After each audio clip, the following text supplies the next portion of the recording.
बाबा जी सारे वो कहते थे अपने आप को पहचानो, अपने आप से प्यार करो, अपने आप को पहचानो, अपने आप से प्यार करो। ये एक उनका जनरल सबक था, ये जो ज़्यादातर लोग आते थे। मुझे किसी और का नहीं पता, लेकिन सिर्फ एक काकी का पता है।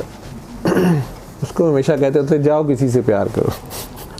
उसने कहना आप सारों को कहते हो अपने आप से प्यार करो, अपने आप को पहचानो, मुझे कहते हैं जाओ किसी को प्यार करो। और मुझे उसकी ये समझ नहीं आती थी कि वो जो ही आती थी उनकी ऐसे होता था जैसे मूसलाधार बारिश हो रही है। वो ना बाबा जी से बात करती थी, ना कोई सवाल जवाब उनका होता था, बस बैठ गई हैं वो और वो देखी जा रही हैं बाबा जी को, लेकिन देखना भी कोई नहीं होता, बस वो रोई जा रही होती थी। मुझे ये नहीं, मैं सोचता था पता नहीं कितनी दुखी हैं, इन्हें पता नहीं क्या है। और बाबा जी ने जब भी मेरे घर आना, मैंने उन्हें ज़रूर बुला लेना, वो फ़ोन करके बाबा जी ने कहना बता दो सब कुछ जिसको बताना है कि बाबा जी आए, मैंने बता देना, उन्होंने आ जाना। तो बाबा जी ने उन्हें जाते जाते एक ही बात कही, कहा कि जा किसी से प्यार कर। वो अगले दिन मुझे कहती हैं इसका क्या मतलब था? बाबा जी मुझे यही कहते थे। मैंने कहा किसी से प्यार करके देख लें। उस वक्त वो बहुत मॉडर्न होती थी, दुपट्टा छुपट्टा कुछ नहीं लेती थी। मुझे समझ नहीं आती थी क्या चक्कर है। इन्हीं को बाबा जी ऐसे कहते हैं। वैसे मतलब एक घरेलू खातून जैसी होती है, बच्चे वो सारा वो करती थी अपने घर का सारा, लेकिन उन्हें बाबा जी ये कहते थे।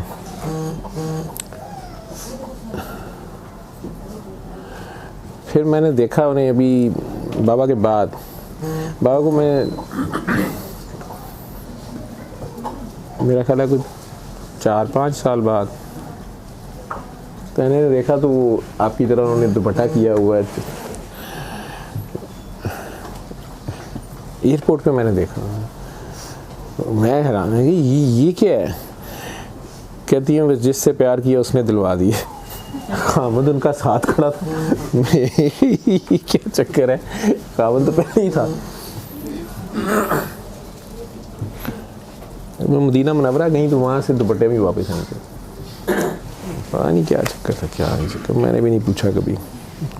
अब वो पूरा उनका हर वक्त ये ध्यान होता है कि दुपट्टा तो नहीं कहीं लग गया, क्या अल्लाह ही जाने क्या कहानी क्या नहीं।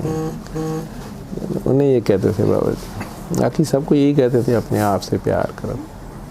फ़कीर की ज़ुबान अब बोलते दूसरा बंदा समझ नहीं सकता, कोड वर्ड्स की ज़ुबान होती है। इस तरह के लोग बाबा जी तो बहुत कम लोग होते हैं, तो बहुत रेयर लोग होते हैं। जिसको भी पता चला, बड़े बड़े पीर मेरे पास आते, वो उनसे मिलवाए, मैं वो तो पर्दा करें। इस हालत में आपकी मुलाकात हुई, शदीद जज़ब में, ये बच्ची की हालत जज़ब की हालत थी। जज़ब में चले जाते हैं, लोग कनेक्शन में चले जाते हैं, खुद को नहीं पता होता। सईदों में ये ज़्यादा होता है, जैसे जुनून कह लें, जुनून में चले जाते हैं। इश्क जो है, इश्क से आगे जुनून शुरू हो जाता है, तो उसमें कंट्रोल असल चीज़ होती है। जैसे धमाल पड़ जाती है, कईयों को कहते हैं दौरा पड़ जाता है, धमाल पड़ जाती है। वो खुद तो बंदा कर नहीं सकता, उधर से सिग्नल ज़्यादा आ जाते हैं। इधर से तो अपना ये पड़ी जा रहा है, उसे ये नहीं पता चल रहा कि मैं कर क्या रहा हूँ, ठीक है। उधर से अगला करी जा रहा है, हेलो हेलो, इधर वादा दी जा रहे हैं, किसी वाले कुछ ना कहता तो उसके बाद काम कुछ और शुरू हो जाता है। तो वो कंट्रोल असल चीज़ है, कंट्रोल। धमाल पड़ना बड़ी बात नहीं है, धमाल में कंट्रोल होना बड़ी बात है। तो उस जज्बी हालत में 24 घंटे रहना और फिर होश में रहना, ये मैंने सिर्फ बाबा को देखा।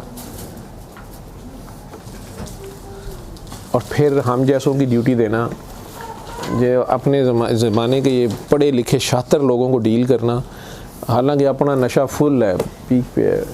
वो मजजूब ज़्यादातर इसीलिए वो मजजूब कहते हैं, मजजूब को ये ना करें। मजजूब जो है वो यकसू होता है ना, तो यार उसकी बिजली करंट लगा हुआ है, उसको आप छुड़ा भी नहीं सकते। वो जो कहीं जा रहा है वो हो ही जा रहा है।